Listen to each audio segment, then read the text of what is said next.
Well, hey there, friend. I'm so glad you're here today. I am having another incredibly stimulating, exciting, interesting conversation with a colleague of mine named Dr. Wiss. Now, Dr. Wiss is in California, and the reason I was drawn to him was because he's actually starting to open doors to a conversation that is actually pretty controversial in my field.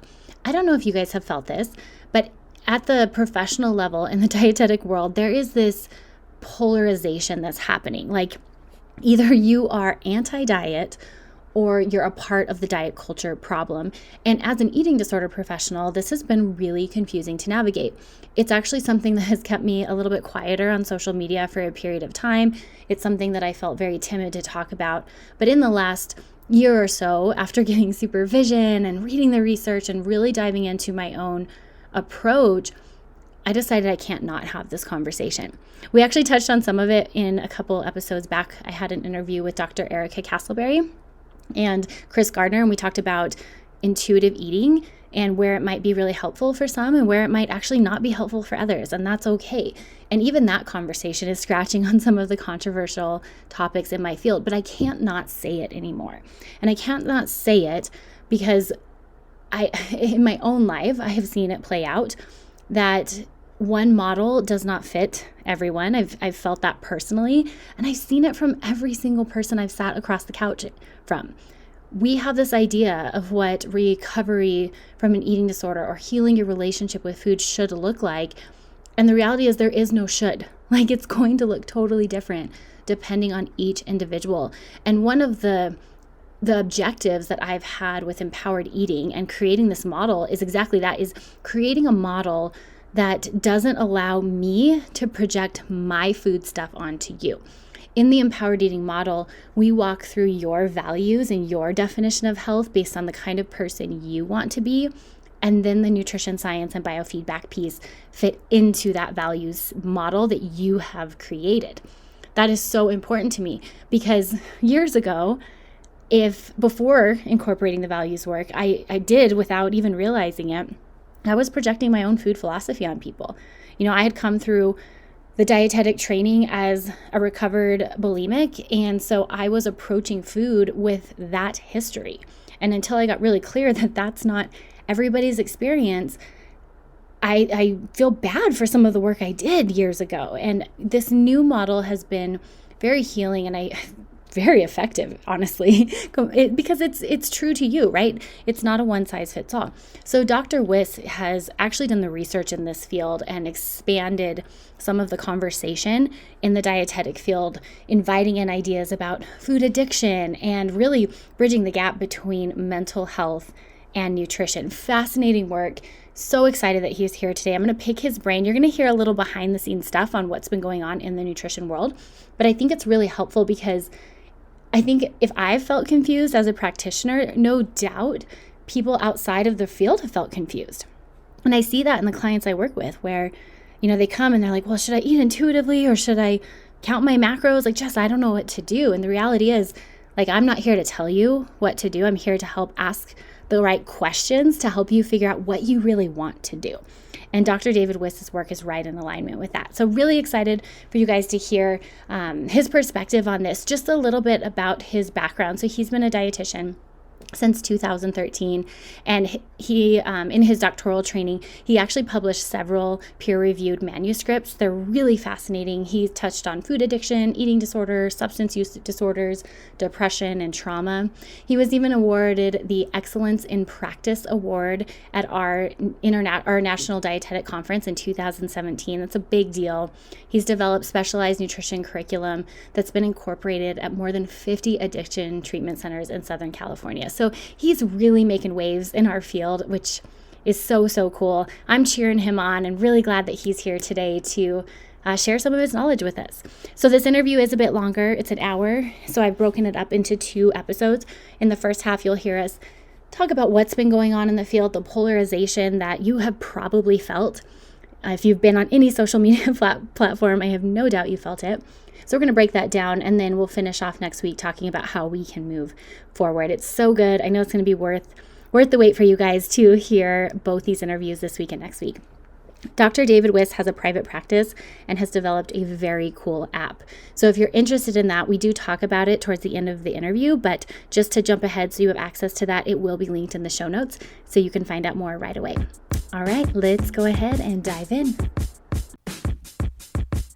Hey, I am Jess, and I'm obsessed with all things nutrition, science, and helping you navigate this information while maintaining a deep sense of peace and empowerment in your body. I'm a registered dietitian who started out with an eating disorder and then fell in love with learning about how God intricately designed our bodies to be resilient and so much more than superficially beautiful.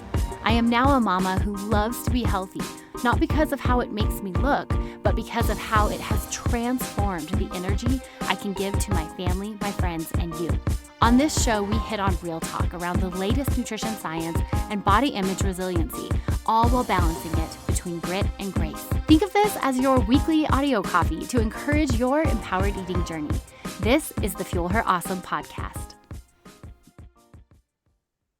Well, hey, David, thank you so much for coming and chatting with me today. I'm so glad you're here. I'm so glad to be here. Thank you so much for the invitation. Yeah, well, I've been a fan of your work for some time. And actually, we talked about this a bit more before we jumped on. But you wrote a research paper many years ago talking about like integrating food addiction into some eating disorder treatment. And I just pieced this together, but I used that paper to help me write our binge eating disorder intensive outpatient nutrition curriculum. And then I kind of realized, oh my gosh, this is the same guy. So I'm so excited to pick your brain today. Right on. Let's do it. Well, we're going to unpack some of the stuff going on in the nutrition world. And I don't think everybody's like totally up to speed with what's been happening behind the scenes in the dietetic world. But one of the things I really love about, so we'll dive into some of that when we talk, but one of the things I really love about what you're on a mission to do is you're trying to bridge this gap between mental health and nutrition. And it's not really what we thought it was. You're looking at the research, at the data, and finding there's actually quite a big biological piece here that we've maybe been missing. So before we dive into that, I just want to like orient us. For those that don't know what's going on behind the scenes, like where are we in the nutrition world right now in this area? Yes, thank you. And then I'll come back to some of the biological mechanisms versus these cognitive processes that we know so well because we do one-on-one work and work with people that have disordered eating. I would say that the nutrition space has become very fractured and very polarized because there are, differing points of view that aren't easily reconciled. And it becomes intertwined with emotions and marginalized groups fighting for their right to have a stage and to have a voice. And so it's a perfect example of how science, what should be ongoing dialogue, questions, civil debate, has really turned into something else. I think that in the eating disorder world, there's attempted to be a lot of consensus, right? That like we need to stick together and we need to have a collective point of view about certain things, and we need to join forces to make a difference. And I think there's beauty in that. There's something really awesome about people saying, let's all join forces and fight for something, right? And there's something awesome about that. But when it comes to science, what you end up with is people fighting for things based on a consensus that are being challenged by other points of view and other professionals doing other types of research. And then it creates this group dynamic of, are you with us or are you with them? And that's the part that's so frustrating for so many people because, a lot of us just want to do science. We want to do patient care. We want to help people. We want to have open minds. We want to be curious. And then you're sort of in this really tight spot of figuring out, like, am I socially acceptable by my peers? Am I allowed to say this? If I post this video, what will people think?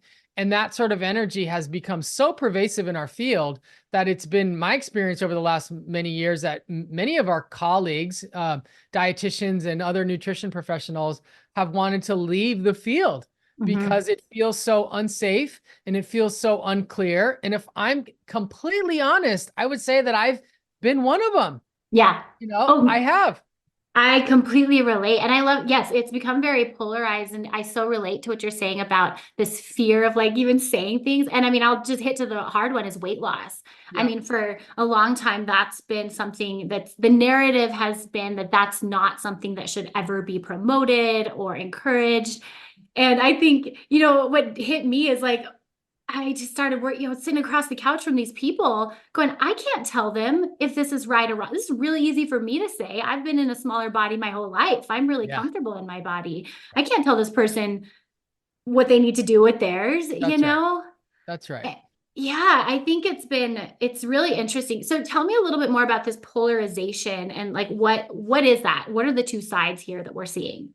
Yeah. I think the simplest way to state it would be to say that there is a long history of what we call diet culture, Mm-hmm. which, used to be something really specific, right? I think diet culture generally can be defined as an assumption that, it's normal to pursue weight loss and that pursuing weight loss at the expense of other components, aspects of our life is acceptable and normal, right? Mm-hmm. That Mm-hmm. that that's what you should do, that's what you should want.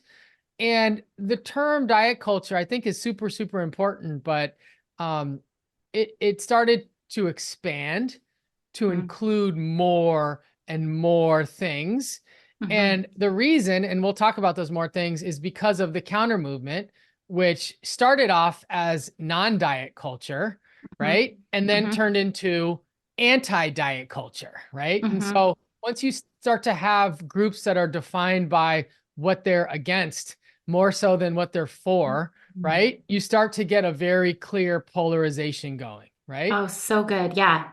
And yeah, I'm a non-diet practitioner, but when I started to see the anti-diet movement, it started to be very clear that there was an antithesis, right? And there was this very clear almost whatever diet culture does, whatever wellness culture does, we are the opposite. Mm-hmm. And we want to make sure that people know we're the opposite because we don't want to get confused for being part of that. Right. Mm-hmm. And Mm-hmm. so, yeah, the polarization sort of grew and, diet culture that was really just about sort of weight and some of the more shallow parts of nutrition and some of the work that we do started to expand to where, it had to do with the food and the Mm-hmm. mental health piece. Whereas like if someone had something negative to say about a Pop Tart or a Cheeto or Yeah. right, like some food that was made by a greedy multinational billion-dollar corporation that had no interest in public health, that was making a lot of private profits and marketing their products to children. If you Mm-hmm. said something about their food, then you were an evil diet promoting, right? Yes. And that's where it was like, all right, this has gone too far. And me personally, I've always been way more interested in mental health than physical health. Not to separate them because I would like to say that they are very much linked, but I'm Mm-hmm. talking more so about health outcomes, right? I am Mm-hmm. not interested clinically in a lot of the stuff that, medical nutrition therapy might be aiming to target, measurable outcomes of blood Mm-hmm. pressure, cholesterol, BMI. I'm interested in depression, anxiety, Mm-hmm. PTSD symptoms, ADHD symptoms, eating disorders, substance use disorder, and ultra processed food addiction, right? Mm-hmm. And so those are the needles that I'm trying to move, which aren't as easily measured. And so, yeah, the question that like sort of has been bubbling up is like, if someone is doing a deliberate nutrition intervention to reduce their ADHD symptoms, let's say a teenager, is Mm-hmm. that diet culture? Mm-hmm. Right? And there's Yeah. anti-diet dietitians that would say, yes, anything that's doing anything deliberate and intentional with diet is diet culture. And that's where the polarization really took off, right? Yeah. Yeah. And it was like, wait a minute. And then it was finger pointing. And then it was, you guys are doing this and you're doing this. And a lot of this never showed up like in the real world. I mean, there was conferences where people made comments from, attacking speakers and things of that nature, but most of it is very subtle online, maybe Mm-hmm. not so subtle, but online and, Yeah. in listservs and on social media, which, makes it even weirder. And people like myself Yeah. can play the sidelines a little bit. And Mm-hmm. I'm sure you have done too. You just kind of sit back and watch and you're Oh, like, wow, yeah. this energy is getting out of hand. Yeah, well, and I think the really unfortunate part is that it's confused people outside of the field. Like, we're confused. And so now people are looking at us going, what is going on? And so, like, even though listeners, because bulk of the people listening to the show aren't dietitians, but I do think a lot of them have felt this confusion of like, wait, am I supposed to eat intuitively, or is it okay for me to like want to eat a salad for lunch? Like, it's That's left right. them very, very confused. And I know that's where I mean, of course, I had some personal steps that like brought me here. One, I have two boys, and Mm-hmm. I noticed a huge difference when they are eating like red number 40 or ultra processed foods compared Yes. to more holistic food. There's a Yes. huge difference, and that's clear in the research. And I think it was weird to me when I started paying attention to that, and I was like feeling guilty. Like I was like, is this wrong? Are my boys gonna have issues? And Right. I had to work through that. So personally, there were some steps, but then more so working with these clients and having them come to me going, Jess, like I feel like I'm okay eating the Pop Tart or whatever, but I also feel like crap when I eat the Pop Tart. So should I eat the Pop Tart? And that's a really good question. So I think that's the worst part is it's confused Mm-hmm. the masses. Mm-hmm. And the answer to that question is almost always, it depends, Mm-hmm. right? Always. And right. And how many times do I answer questions with there's nuance there?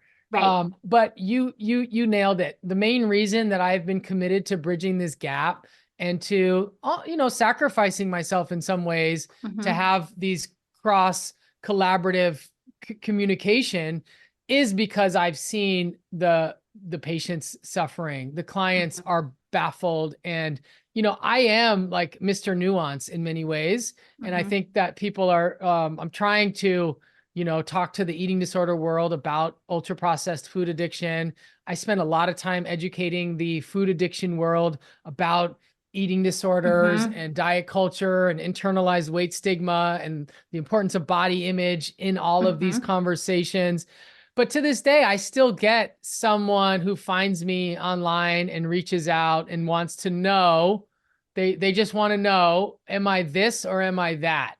Right? They're like, are Yeah. you intuitive? So like, what are you? Are you intuitive eating? Yeah. Are you a food addiction keto person? And it still baffles me Yeah. that people need this level of sort of concentrated, siloed philosophical approach. And, if I were to really be critical of it, I would say that um, social media algorithms have driven Oh the yeah. polarization in some ways. It's like if you want to do well on social media, you kind of got to pick a niche. And if you try to do this inner gray area intersectional work, like the algorithm doesn't know what to do with you. So most Yeah. people learn that like I'm gonna jump in this camp or I'm gonna jump in this camp. So it's a perfect example of how tech has created some social disruption, right? It has Mm-hmm. created levels of polarization. I mean, it's true with politics and with other areas, but yeah, it's a very clear thing that has occurred in our space that, really, really, really we need to rise up from if we want this profession to be respected as a healing art and as a scientific endeavor. Absolutely. I could not agree. I could not agree more. One of the things you were talking about how it went from like it was diet culture and then it was non-diet culture and then anti-diet culture. I thought that was really interesting how the leap from like this is what we stand against Mm. was where it started to get toxic and miss a lot of the nuances because now it started to push out some of what the science is saying about Yes. nutrition and mental health. And so Yes. talk to me a little bit about food addiction because this is one that in eating disorder world or in nutrition world is like very hotly debated, but talk to me a little bit about like the definition of food addiction and what some of the research is showing in the last few years. Yeah. So the construct has been defined based on criteria for substance use disorder, which is in the DSM-5. The original measurement of food addiction used DSM-4, and then it was updated with the Yale Food Addiction Scale 2.0. So that is the primary way of measuring addiction-like eating.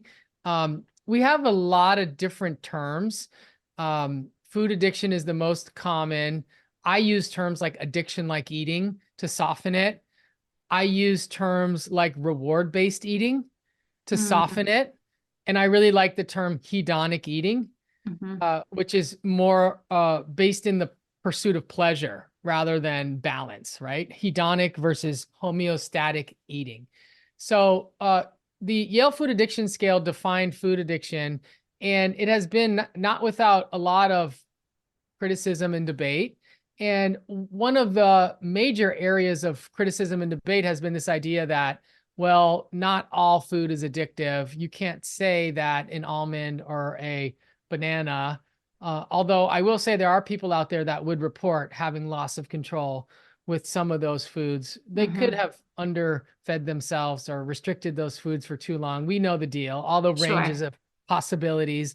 But in the last few years, myself and many others have really worked to redefine the nomenclature as being specifically ultra-processed food addiction as opposed to food addiction, because we now have a way of identifying ultra-processed foods with the NOVA classification, which comes from work out of Brazil, which breaks food into 4 different categories. So the overwhelming weight of the evidence suggests that it is these ultra-processed foods which elicit the kind of dopamine response that we're talking about when we talk about addiction-like eating. So we've gotten a little bit more specific in being able to define it. Not everyone loves that term or that kind of evolution, because there are people that more relate to compulsive overeating, that have volume eating issues, that say it's not always the ultra-processed foods. And then one other area of potential confusion that I think we need to clarify, and I'm really interested in this. I actually submitted a paper recently from my private practice data and discussed some of this, which is that most people, when we hear ultra-processed foods, think about cookies, cakes, sodas, right? Convenience snack foods that are highly palatable and highly rewarding. And the Yale Food Addiction Scale asks specifically about ultra-processed foods. It's asking, what is your, relationship with these foods specifically? And ultra-processed foods isn't just these highly rewarding, addicting foods per se, but they're also all the diet foods, the low-calorie protein bars, the fat-free the fat-free salad dressing, and the sugar-free Jello. I mean, you name it, right? All of those foods are also ultra-processed foods, which also, could be choices for people that have eating disorders and for people that have food addictions that might be trying to offset, right, some of the challenges that they face.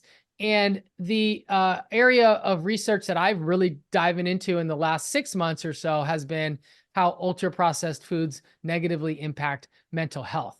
And it's not just from addiction-like eating, right? Because we know that when you overactivate the dopamine system and you engage in any form of addiction, it blocks people off from having clear consciousness, right? From being able to be in the moment. The mind gets racy, obsessional, right? It's very difficult to have positive mental health when you're engaging in an addiction. Any addiction, even what some people would call a healthy addiction, right? So it's not just the activation of the dopamine circuitry that makes ultra-processed foods negative for mental health. It's also all the nutrients that are missing from the food, right?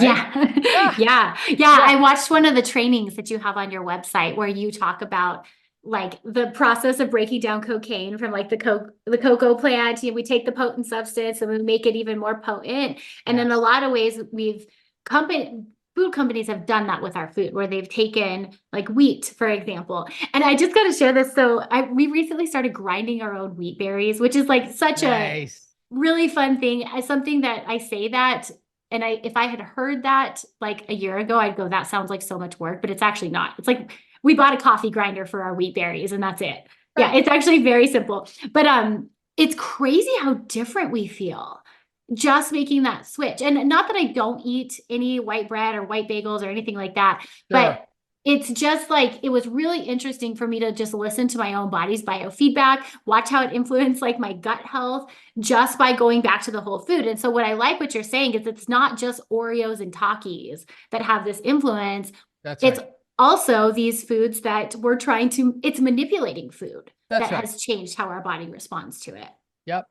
And in doing so, there are a lot of nutrients that are compromised or lost, Mm-hmm. right? As you were pointing to with the substances of abuse, like what are they doing? They're removing the fiber from the cocoa Mm-hmm. plant, right? And there's a way to further refine it, concentrate it, etc. So there's a lot of things that are lost during processing. And then there's a lot of things that are like added, gained, that we know are deleterious to mental health and to physical health. And importantly, it's not just, you know, emulsifiers and, colors and other sweeteners and food additives that most people learn to like be mindful of, or you might even see some fear mongering on Mm-hmm. social media about, ingredients that you can't pronounce. Like those are important. And there is data to suggest that some of those things can disrupt the gut microbiome. But a lot of the harm, and this is, still new science. I mean, these ideas aren't new, but I mean, the studies are Yeah. relatively new, is that a lot of the harms from these factory created foods, these ultra processed foods, comes from the packaging and the processes, like when you can something or jar something, the high Mm-hmm. heat processes create these newly formed compounds that are Mm. potentially damaging to health. And the microplastics, the nanoparticles, the phthalates, the bisphenols, like all this stuff is in food. And of course, like I want to be food positive.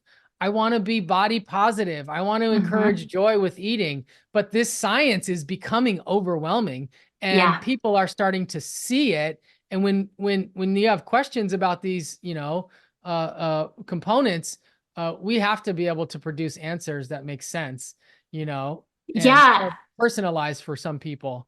I think that's so good because we can't ignore it. And one of the struggles I'm having right now is like how to communicate that. And I think, I mean, maybe communicating on a mass scale is not the best way to do it It's not. because yeah, it depends on where you're at. Like if you would have told me, so my history, I did have an eating disorder, which is what led me to the field of eating disorder treatment. Okay. I fully believe in full recovery. But as I look through my journey, like if I would have been told some of this information in the depths of my bulimia, like that would have been really scary for me to hear some of this Yes. information. Yes. But now, like being fully recovered and, it's been 15 plus years, like that's actually really helpful information. But I've Yeah. had to like go through the work of saying, okay, at one point this wasn't healthy, at this point. So, like right now, when I'm working with clients, like my model is your values set our goals. Like I work through this model where we balance values, biofeedback, and nutrition science. And we have to look through all three of those lenses. Nice. But I think where we get stuck is like we're trying to communicate this on podcasts or social media and it just can't be done because not everybody's looking through the same lens. It can be done on a podcast because we're doing it It's now, true. but on social media, it can't be done unless you have like very intentional, like you have series and you have the energy to make that your full-time job. And you Sure. can layer in the nuance and refer to other videos. And that just requires a level of work that I haven't been successful in. And so, yeah, a lot of people are struggling with how to Yeah. communicate some of this nuance. Mhm. And I mean, you nailed it, right? Like some of the things that I even said today could be a little bit jarring for someone who was, in a really tight spot, but it could also be very liberating for them too, to understand that Exactly. like their nervous system that's detecting some unsafety or some untruths out there, like there's Hmm. some validity to it. Hmm. And we also have to find a way to make your life work today and to move forward with dignity and with grace. And I think it's such an important point you brought up, which is that we can't spend the rest of our careers just tiptoeing around, walking on these eggshells because, we're so concerned about, this possibility, right? Right. And that's what makes eating disorder practitioners and professionals unique, is that we're the ones that are saying, no, we are going to be concerned for this 3%. We Yeah. are the ones that are going to stick up for you and advocate to protect, right, from all this public health messaging out there. And that's what I think like brought forth the sort of anti-diet dietitian of like, no Mm-hmm. one cares about the eating disorder, the vulnerable eating disorder client. And like, you're kind of stepping up saying, well, I do, right? So Mm-hmm. I'm going to make content for them. And then it's the direct opposite of the other content that people are making. And there's no peacemaking in the middle. None. Well, one of the things I think you just said is actually peacemaking, where it's like if somebody is nervous about eating a certain food, it could be liberating for them, even if they're in like, working through the active recovery part of eating disorder. It might be nice to know that, like, as I'm trying some of these foods, like my body might have foggy brain as I go through this because Mm, that's the biological response. And I think, at the heart of the eating disorder and recovery is understanding that like we can trust our body to manage some of the imperfect eating. Ellen Satter says that in her work. that's right. I love that. She's like, that is, normal eating is trusting your body to handle the imperfections. And so, Yeah. like, I think that's a really valuable piece, but I do wonder if more education around that would be freeing. And that's what I've committed to, is education around what we call dialectical thinking, Mm-hmm. right? I Just love being that. able to live in the both ands rather than the either or, to hold multiple things true at the same time, and to access what we call the wise mind. I love that. Well, and that was another thing in one of the trainings I was watching you give was at the end, somebody said, you get asked like, what's your food philosophy? And you're like, I don't have one. I got tools, you know? Yeah. And I really appreciated that. That was another like aha moment in my career. I started working here in New Mexico. MMA fighting is quite big. And so I'm the only sports dietitian here in the state. I think there might be one more now, but at the time they reached out to me because I'm a CSSD and said, "Hey, will Yep. you work with our MMA fighters?" And I was like, sure, why not? I had at the time only worked with high risk athletes at the university who were struggling with eating disorders. So I very much had this eating disorder lens on. Yes.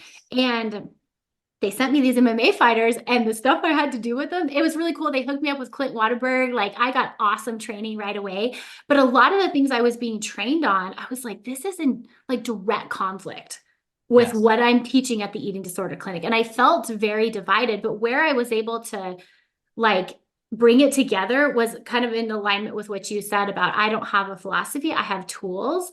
And my major tool is like you set your values and then my job is to pull the tools that are in alignment with your values. So I don't set your values. And if your value is making weight for an MMA fight, heck yeah, we're going to pull out all the nutrition science tools that we have to like get you there. And that might not be in alignment with, my recovering and a runner with anorexia who values something different. We're going to be pulling out different tools. And I really liked how you said that because it made me feel like, yeah, I don't have to choose. I might not blow up on social media overnight, That's right. like you said, but I don't have to choose. And I feel really good about that.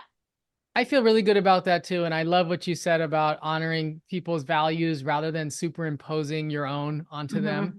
And I think that's like the major criticism of food philosophies, is that it's better for the practitioner than it is for the client, because it makes the Absolutely. job of the practitioner easy. Because you're saying like, I have a thing that I do. I have a box. I'm going to put everyone into this box. And if they don't fit, then they didn't do it right, or I'm not the right provider for them. But it gets tricky in a situation like you described, because I've kind of been there too. I do this tricky Mm-hmm. intersectional work. I've helped someone that had a history of an eating disorder try to make weight for a fight 8 years Yeah. later. You know what I'm saying? And it's Yep. just Yep. like, all right, we got to be really intentional with our Sure. energy and with our language.